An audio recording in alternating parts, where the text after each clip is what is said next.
Lundi 25 juin 2018, bienvenue sur gms.sn, c'est l'heure du journal, voici les titres. Dans le cadre de la célébration de la journée de l'enfant africain, la fédération Dimbaya Kanyalen a réuni ce week-end l'ensemble des acteurs concernés pour partager sur la question de la protection des enfants contre les violences. L'IF de Ziguinchor a saisi l'occasion pour organiser une finale de génie en herbe. L'UFR Sciences et Technologies de l'Université Hassan Sek de Ziguinchor a récompensé les meilleurs élèves scientifiques. La cérémonie de remise des prix s'est effectuée à l'occasion de la 10e édition des Olympiades des sciences. La coordination départementale des jeunes de l'APR de Ziguinchor vante les réalisations du chef de l'État Macky Sall dans la partie sud du pays. Ces derniers étaient en forum ce week-end pour sonner la mobilisation en vue de la présidentielle de 2019. Bienvenue à tous. C'est des centaines d'enfants, leurs parents et des autorités très engagées qui ont pris part à la célébration de la journée de l'enfant africain organisée par la fédération Dimbaya Kanyalen, une rencontre de partage sur la protection des enfants contre les violences mise à profit par l'inspecteur de l'éducation et de la formation de Ziguinchor pour organiser ces finales en génie en herbe. Le compte rendu est signé Cheikh Tidiane Cissé. À l'instar de tous les acteurs intervenants dans le domaine de l'enfance, la fédération Dimbaya Kanyalen, partenaire de Child Fund Sénégal, a célébré la journée de l'enfant africain, commémorant le massacre d'enfants de Soweto en Afrique du Sud, le 16 juin 1976. Ceci pour accentuer la réflexion autour des violations des droits des enfants. Que rien d'humainement sérieux ne peut se construire sans les enfants. Puisque l'enfant est le père de l'homme, comme le suggèrent beaucoup d'écoles psychologiques. Or, si le développement d'un continent fait penser à une situation de bien-être politique, socio-culturel, économique, sanitaire et environnemental, l'Afrique, pour se développer, ne peut déroger à cette exigence. On a constaté quand même que les enfants, au niveau leurs droits les plus élémentaires qui ne sont pas satisfaits. Et la fédération est en train d'œuvrer dans ce sens-là, à faire en sorte quand même que ces enfants puissent avoir quand même un acte d'état civil pour leur permettre quand même d'avoir un avenir radieux. Lier l'utile à l'agréable, c'est le pari réussi par les organisateurs qui, à l'occasion, sont parvenus à inscrire la finale départementale du génie en herbe de l'IF de Ziguinchor dans ce programme.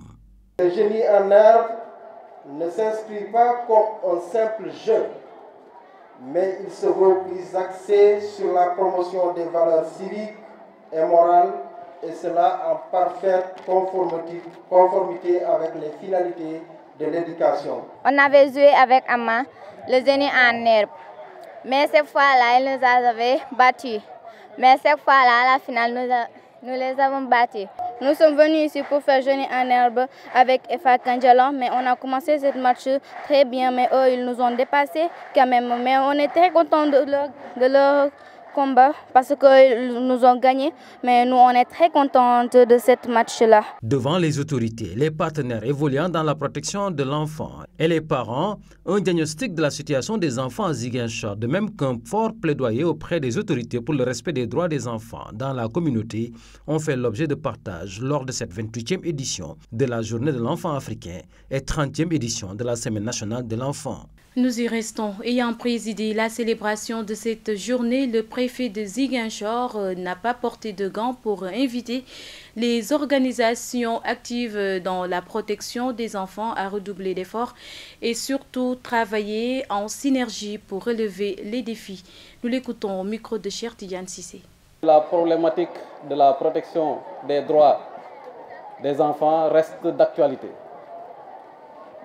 Tant les défis qui se posent au bien-être et à l'épanouissement de cet être fragile et cher sont nombreux. D'où la nécessité de ne point baisser la garde.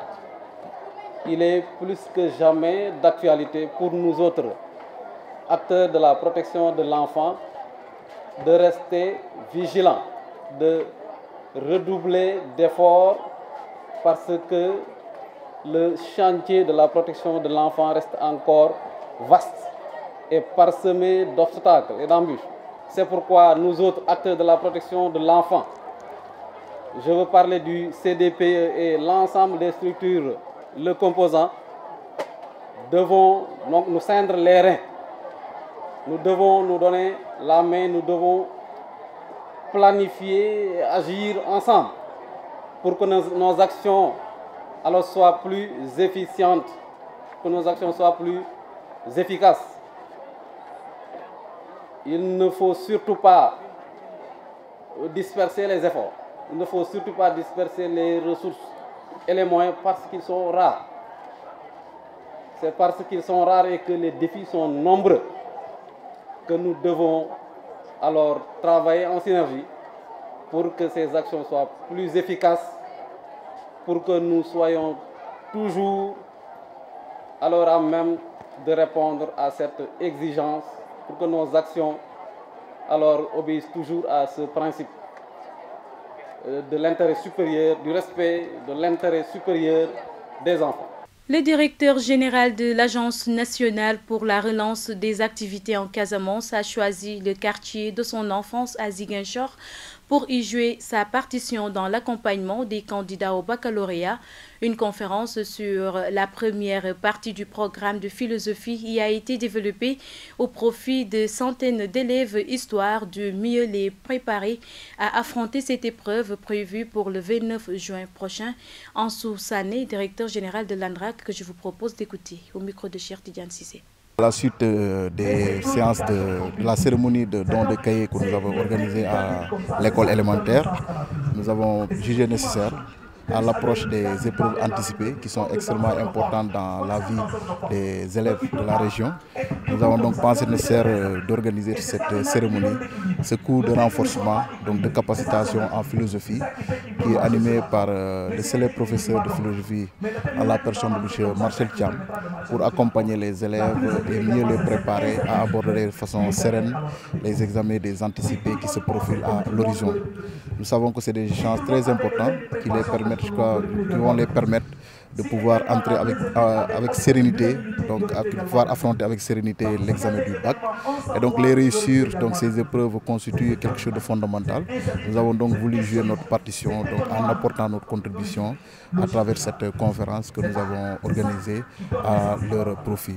Donc c'est une initiative que nous saluons et nous sommes aujourd'hui satisfaits de la forte mobilisation des élèves qui sont venus de l'ensemble des quartiers environnants de Supapay et de l'ensemble des lycées de la région de Ziguinchor. Donc je crois que c'est une occasion qu'ils pourront mettre à profit pour un peu réviser l'ensemble du programme de philosophie, notamment le domaine 1, qui est un domaine dans lequel souvent les sujets sont épuisés.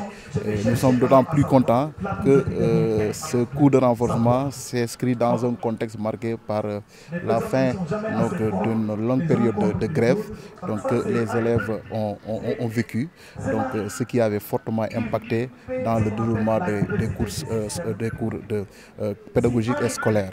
Donc, à travers donc, cette initiative, nous pensons qu'ils sauront combler le gap qu'ils avaient perdu donc, et nous pouvons contribuer donc, à améliorer un peu leur niveau de préparation pour ces échanges à venir. Promouvoir les sciences, c'est l'objectif de la 10e édition des Olympiades scientifiques. Les élèves des lycées et collèges du Sud se sont retrouvés à l'université Assane Seck de Ziguinchor pour prendre part à la cérémonie de remise de prix des meilleurs élèves en sciences, d'où la distinction de Sornagay, meilleur élève de ces Olympiades, avec une moyenne de 16. Le compte rendu.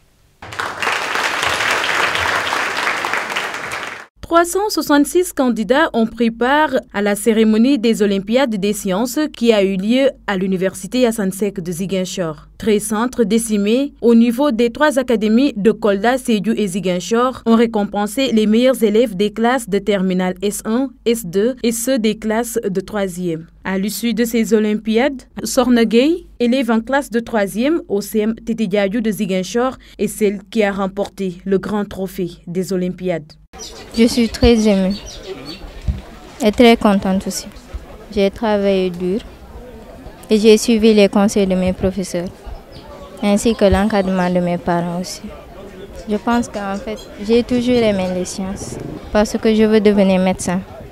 Une fierté pour la marraine de cette 10e édition, qui a remis un ordinateur d'une valeur de 600 000 francs CFA pour récompenser Sokhna Gueye. Souvent on dit que c'est un métier qui est d'ordinaire réservé aux hommes, mais avec un peu de courage et un peu de patience, on y arrive. Voilà pourquoi je l'ai fait, c'est pour encourager cette fille-là à aller très loin. Très loin. Et je sais qu'elle a les capacités physiques et intellectuelles. Et Inch'Allah, elle va le faire. Voilà pourquoi j'ai offert cet ordinateur-là, parce que c'est la clé de la science. Le ministre Aminata Angélique Manga, invité de la cérémonie, a saisi l'occasion pour inviter les élèves et surtout les filles à aller vers les matières scientifiques. Aujourd'hui, ce pourcentage des femmes, très important, montre que les sciences sont faites pour tout le monde. Et j'invite davantage les femmes, comme l'a dit tantôt la marraine, à davantage s'intéresser aux filières scientifiques, en plus des investissements un peu partout pour davantage orienter les élèves vers des études scientifiques, des études technologiques. Comme je l'ai dit tantôt, c'est gage d'un Sénégal émergent et dans les meilleurs délais. Pour rappel, 3 élèves du lycée Chérif Samsidi Naïdara de Kolda se sont aussi distingués lors de ce concours à quelques semaines du baccalauréat. À Dakar, l'heure est au dernier réglage chez les élèves de terminale à Grand-Yoff avant les épreuves de philosophie prévues ce 29 juin. Une journée de révision a été organisée à cette occasion par la plateforme Objectif Bac 2018. Ce week-end, selon le parrain de l'événement, l'éducation est la seule réponse pour améliorer les conditions d'existence de la population. Cheikh Barou, directeur général de l'Agence de l'informatique de l'État et responsable politique de l'APR à Grand-Yoff, au micro de Mamadou Fall. Nous sommes là pour accompagner nos élèves de terminale qui vont subir bientôt les épreuves du baccalauréat et surtout l'anticipé de philosophie. C'est une journée dédiée à la philosophie pour convier un peu l'ensemble des élèves de la terminale de la commune pour avoir une série de séances sur des thématiques pour renforcer un peu leur capacité dans cette matière tant importante. C'est pour cela aujourd'hui nous avons abordé la réflexion philosophique, l'épistémologie, l'esthétique et nous espérons que ça va vraiment les aider à réussir cet examen tant nécessaire pour aborder leur carrière universitaire. En tant que fils de Grand-Yoff, nous savons ce que représente le savoir et l'éducation est une priorité pour nous parce que nous savons que c'est la seule réponse à ce que notre population puisse être mieux éduquée, à mieux aborder la vie en général et améliorer les conditions d'existence de nos populations. C'est ça le sens de notre soutien à cette éducation, à nos jeunes frères qui vont être à notre place d'ici quelques années. Et c'est important quand même qu'ils s'arment de science jusqu'aux dents. L'anticipé du bac c'est pour le 29, après on va encore se rencontrer pour les autres matières comme les mathématiques, la physique, encore pour les aider dans ce renforcement et dans ces périodes de révision qui sont des périodes de stress et d'angoisse. Un forum a réuni la coordination départementale des jeunes de Benno Bokk Yakaar de Ziguinchor pour sensibiliser sur les actions réalisées dans le sud du pays par le président Macky Sall. Ces jeunes comptent déjà sonner la mobilisation en vue de la réélection du leader de l'APR. Nous les écoutons au micro de Mohamedou Salif Ndiaye. La coordination départementale des jeunes de Benno Bokk Yakaar de Ziguinchor qui s'est réunie aujourd'hui, un peu pour échanger autour des actions que le président de la République a réalisées à Ziguinchor. L'objectif que nous avons eu au départ, c'est de réunir 300 jeunes leaders du département de Ziguinchor. Je dis bien 300 jeunes leaders du département de Ziguinchor. Je pense que vous avez constaté que nous avons largement dépassé en tout cas ce quorum, un peu pour échanger sur les réalisations. Parce que nous nous sommes dit que tout ce que le président a fait à Ziguinchor, je pense qu'aujourd'hui le porte-flambeau doit être les jeunes pour vulgariser en tout cas tout ce qu'il est en train de faire, mais également voir là où ça manque et aussi pour faire le plaidoyer, le lobbying aujourd'hui pour qu'on puisse continuer en tout cas ces projets au niveau de Ziguinchor. Parce que nous sommes des acteurs, hormis politiciens, nous sommes des acteurs de Ziguinchor et nous habitons à Ziguinchor. Donc notre rôle aussi c'est également accompagner aussi tout ce que l'État est en train de faire aussi au niveau du département de Ziguinchor. Un grand plaisir pour moi, c'est pas toujours facile, d'autant qu'on sait qu'on est en zone de conflit et que pour qu'une activité ou une initiative puisse être réussite, il faut vraiment 3 choses. Un esprit de réconciliation, une unité forte et sincère et également beaucoup d'activités sociales. Et je pense qu'à travers cette initiative, les jeunes de Ziguinchor ont désormais le devoir d'aller de l'avant et non pas de reculer.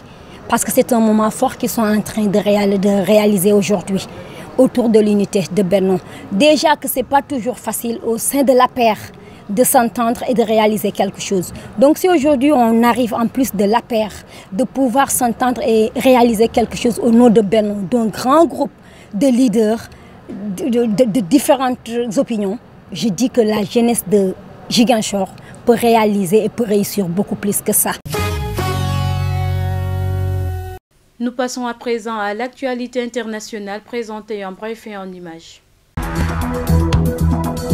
Le centre du Nigeria en proie à une vague de violence intercommunautaire. Au moins 86 personnes ont été tuées dans une attaque présumée d'éleveurs nomades visant des fermes. 6 personnes ont été blessées et 50 maisons incendiées. Le président nigérian Muhammadu Buhari appelle au calme. Un couvre-feu a aussi été instauré dans plusieurs régions de l'État touchées par les affrontements et des opérations sont menées pour arrêter les auteurs des violences.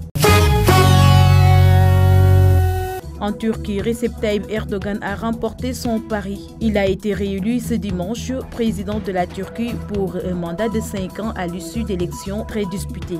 D'après les résultats, Recep Tayyip Erdogan a remporté la majorité absolue des voix valides, ce qui lui permet d'être réélu au premier tour, a indiqué le chef du Haut Comité électoral. Il a ajouté que 87,7% des voix avaient été enregistrées, précisant que les bulletins qui n'avaient pas encore été comptabilisés n'étaient pas en nombre suffisant pour priver Recep Tayyip Erdogan de sa majorité absolue. Et enfin, en France, le terrorisme d'extrême droite tente de faire surface, estiment les services de renseignement. Le groupuscule a été démantelé ce week-end dans l'Hexagone en l'une des démonstrations. En octobre dernier, un autre mouvement avait été neutralisé avant d'entrer à Marseille et dans le sud du pays. L'actualité sportive à présent avec Mafou Kouyaté au lendemain du match nul opposant le Sénégal au Japon. Après avoir martyrisé le Panama durant le premier acte, 5-0 à la pause, l'Angleterre a baissé de rythme, mais s'est tout de même assuré de disputer les 8e de finale du Mondial 2018. 6-1. Harry Kane, lui, s'est offert un triplé. Au terme de match intense, le Japon et le Sénégal se sont quittés dos à dos, 2 buts partout et partagent donc la tête du groupe H avec 4 points. Les Lions, ils ont goûté par 2 fois au cours de cette rencontre, mais ils n'ont pas su préserver leur maigre avantage. Ainsi, l'ouverture du score opportuniste de Sadio Mané, 0-1 à la 12e minute, a été compensée peu après la demi-heure de jeu par une belle réalisation d'Inouï. Un but partout à la 34e minute avant que Wagé, bien servi par Niang, ne redonne l'avantage aux siens. 1-2 à la 71e minute. Un but historique puisque le Bordelais est devenu le plus jeune buteur africain d'une Coupe du Monde. Moussa Wagé est le plus jeune buteur africain de l'histoire de la Coupe du Monde, 19 ans et 8 mois. Mais même chargé d'histoire, son but n'a pas suffi à offrir aux Lions un ticket pour les 8e de finale, puisque Honda a profité d'un bon centre d'Inouï pour clore un score nul à défaut d'être vierge. 2 buts partout à la 78e minute. Les 8e se profilent donc pour les 2 adversaires du jour, mais il faudra tout de même conclure l'affaire en milieu de semaine prochaine. À Bignona, la rencontre Japon-Sénégal a été bien suivie et Lamine Badiane nous a servi de relais dans cette ville où vit la famille de Moussa Wagé, l'auteur du 2e but sénégalais. À chaque match de l'équipe nationale du Sénégal, c'est l'effervescence dans tous les quartiers et même dans les maisons. Cependant, chez les familles de joueurs, c'est une autre atmosphère qui y règne. C'est le cas ici, chez Moussa Wagé à Bignona. Malgré le match nul contre le Japon, l'espoir est encore là. Après le match nul, dans l'ensemble, on peut dire que c'était pas mal, quoi. Peut-être il y a eu une erreur défensive à l'égalisation du 2e but là, mais ça va se régler, j'espère, avant le match qui suit, quoi. Et on espère régler tout ça avant le match et gagner pour pouvoir qualifier en 8e de finale. Pour une première sélection en Coupe du Monde, Moussa Wagé a inscrit son premier but face au Japon. Une raison de plus pour que sa famille soit fière de lui. Non, mais on est très fiers de lui, trop même, trop. D'autant plus que tout le Bignona était derrière lui, toute la Casamance, je peux dire. Car c'est une fierté de voir une personne de notre localité représentée et puis marquer un but. C'était impressionnant, quoi. On était tellement contents. En tant que défenseur, il a marqué le second but du Sénégal, mais cela ne surprend guère ceux qui ont connu le parcours de Moussa Wagué. Un défenseur, non, mais son poste, lui, quand il était enfant, c'était un meneur de jeu, il jouait en 10. Maintenant, quand on voit un polyvalent jouer en latéral, mais ce n'était pas un problème pour marquer. Et moi, avant le match même, je l'avais dit que tu vas marquer, Inch'Allah. Et Allah nous a aidés, il a marqué, alhamdulillah. Et on est trop contents, on espère qu'on aura plus. Difficile d'être un proche de footballeur, notamment pendant des matchs aussi importants. Grandir ensemble avec la personne et le voir dans la télé jouer une des plus grandes compétitions au niveau mondial, c'est trop impressionnant. On ne peut même pas s'asseoir correctement pour suivre le match. Mais c'était super donc. Et il a assuré. Chaque match, il assure et il fera plus. Les prières de la famille de Moussa Wagué et des voisins à l'endroit de l'équipe nationale ne font pas défaut, surtout pour le prochain match, car tout le monde veut voir le Sénégal aller le plus loin possible dans cette prestigieuse compétition. Dans le groupe H de ce mondial 2018 en Russie, la Colombie s'est relancée dans la course au 8e de finale en éliminant la Pologne, corrigée 3-0 dimanche à Kazan. Les Colombiens pouvaient esquisser un pas de danse sur la célébration. Ils ont bel et bien prouvé qu'à 11 contre 11, le Sénégal va devoir jouer à son meilleur niveau pour les empêcher d'aller plus loin dans ce mondial. Après leur défaite inaugurale face au Japon 1-2, Radamel Falcao et les Colombiens avaient fait un match contre la Pologne, une finale. À Kazan, ils ont été à la hauteur du rendez-vous dimanche 3-0. Vainqueur d'un combat à sens unique qui condamne définitivement les Aigles Blancs dans la course à la qualification pour les 8e. Résultat des matchs joués hier. Angleterre a lourdement battu Panama 6-1. Le Sénégal et le Japon sont partagés les points 2 buts partout. La Colombie a écrasé la Pologne 3-0. Les matchs attendus à ce jour. À 12h, Arabie Saoudite jouera contre l'Égypte. À la même heure, Uruguay fera face à la Russie. À 18h, Iran fera face au Portugal. Et à la même heure, Espagne jouera contre le Maroc. Voilà ce qui met fin à l'actualité sportive dans ce journal.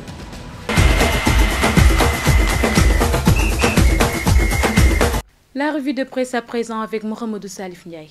Le match nul du Sénégal face au Japon en Coupe du Monde alors que l'équipe espérait une seconde victoire synonyme d'une qualification pour les 8e de finale loin des calculs et autres spéculations et largement commentées par les quotidiens reçus ce matin. Les équipes du Sénégal et du Japon se sont partagées les points 2 buts partout ce dimanche lors de la deuxième journée dans le groupe H de la 21e Coupe du Monde de football Russie 2018. Les buts sénégalais ont été marqués par Sadio Mané à la 11e minute et Moussa Wagué à la 65e. Et du côté du Japon par Takashaki Inoue à la 34e minute et Honda à la 78e minute. Le Sénégal rejoint 2 fois score, souligne le quotidien qui affiche à sa une le Japon à la vitesse de Honda. Le journal estime que le match contre la Colombie prévu jeudi sera décisif. Pour Vox Populi, le Japon douche les Sénégalais. Les samouraïs bleus freinent l'élan des lions et cassent l'ambiance festive à Dakar selon le journal. Avec ce résultat, les Lions se mettent sous pression, estime le quotidien Le Soleil, soulignant que le Sénégal peut s'estimer heureux de s'en être sorti avec un nul et partager toujours la première place du groupe H avec son adversaire d'hier, le Japon, avant l'ultime et décisive journée jeudi prochain. On y croit encore, s'exclame Libération, notant que le but pris contre la Pologne aurait pu servir d'avertissement. La gestion du score est primordiale en haute compétition. Le Sénégal, qui a pêché une nouvelle fois, en pâtit en perdant ses 2 premiers points dans ce tournoi. Le réveil colombien risque de faire des vagues, se désole le journal. Le quotidien Source A résume ainsi les 2 premiers matchs du Sénégal dans ce mondial. Départ Lyon, arrivée bricoleur. En effet, si les poulains du coach Aliou Cissé avaient mis tout le monde d'accord autour de leur prestation face à la Pologne qu'ils avaient vaincue sur la marque de 2-1, hier, ils ont fait douter et transpirer plus d'un. Ça se complique, s'exclame la cloche. Pour le quotidien LAS aussi, les Lions se compliquent la tâche.